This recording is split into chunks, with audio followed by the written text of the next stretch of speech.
네, 우리나라뿐 아니라 지구촌 곳곳에도 기록적인 한파와 폭설이 몰아치고 있습니다. 중국은 영하 50도에 육박하는 한파가 시작됐고 미국 동부 지역은 강력한 눈 폭풍으로 정전 사태 등 피해가 속출하고 있습니다. 국제부 연결합니다. 조수영 기자.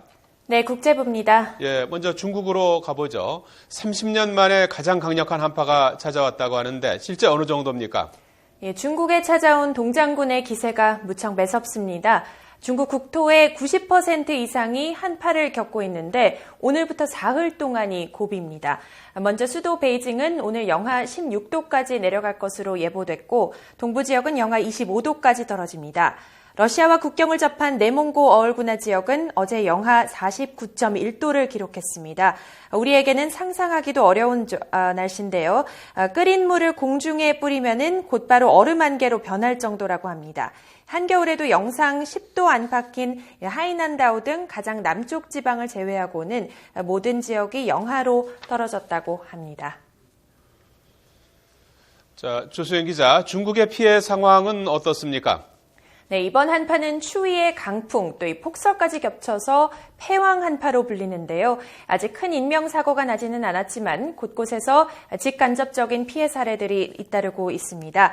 베이징과 텐진, 허베이, 산시 등지에서는 결빙과 폭설의 영향으로 주요 고속도로들의 일부 구간이 폐쇄됐고요. 항공편이 줄줄이 지연되거나 결항되고 또 고속철도 운행에도 차질이 빚어지고 있습니다.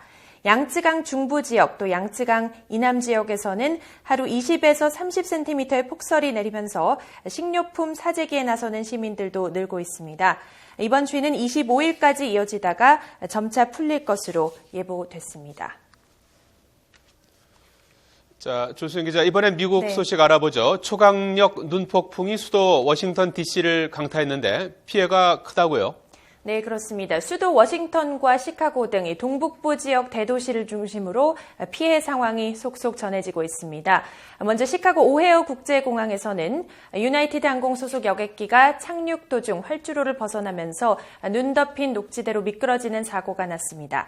당시 공항에 눈발이 날리는 데다 최근 계속된 폭설로 활주로 주변이 빙판이었던 것으로 전해졌습니다. 다행히 탑승객과 승무원 185명 모두 안전하게 여객기에서 내려 인명피해로 이어지지는 않았습니다. 이 밖에 미국 동부 지역 공항으로 가는 항공편 수천 편이 결항되고 워싱턴 일대 대중교통수단 운행이 중단됐습니다. 또 노스캐롤라이나 주와 버지니아 주에서 3만여 명이 정전 피해를 입었습니다. 자, 우리나라도 제주와 서해에 지금 많은 눈이 내리고 있고 30cm 정도 눈이 내릴 것으로 예상이 되고 있는데 미국은 적설량이 어느 정도로 예상되고 있습니까? 워싱턴의 경우 이틀에 걸쳐서 50cm 이상의 적설량이 예상되고요. 또 지역에 따라 75cm를 기록하는 곳도 있을 것으로 미 기상당국은 보고 있습니다. 이번 폭풍은 워싱턴과 볼티모어 사이 지역에 피해가 집중되고 있습니다만 폭풍의 영향권을 보면 북쪽으로는 뉴욕에서부터 남쪽으로는 켄터키주에 이르기까지 광활한 지역입니다. 때문에 모두 8,500만 명이 이번 폭풍의 영향을 받는다고 볼 수가 있겠습니다. 기상당국은 특히 시속 60km, 지역에 따라 최대 시속 100km 속도의 강풍이 불면서 흩날리는 눈 외에는 아무것도 보이지 않는 화이트아웃 현상도 나타날 수 있다고 경고했습니다. 미 정부 당국은 주 정부를 중심으로 제설 작업에 주력하면서 이번 폭풍이 40시간 가까이 이어질 것으로 보고 각종 사고 예방에 주의를 기울이고 있습니다. 지금까지 국제부에서 YTN 조수현입니다.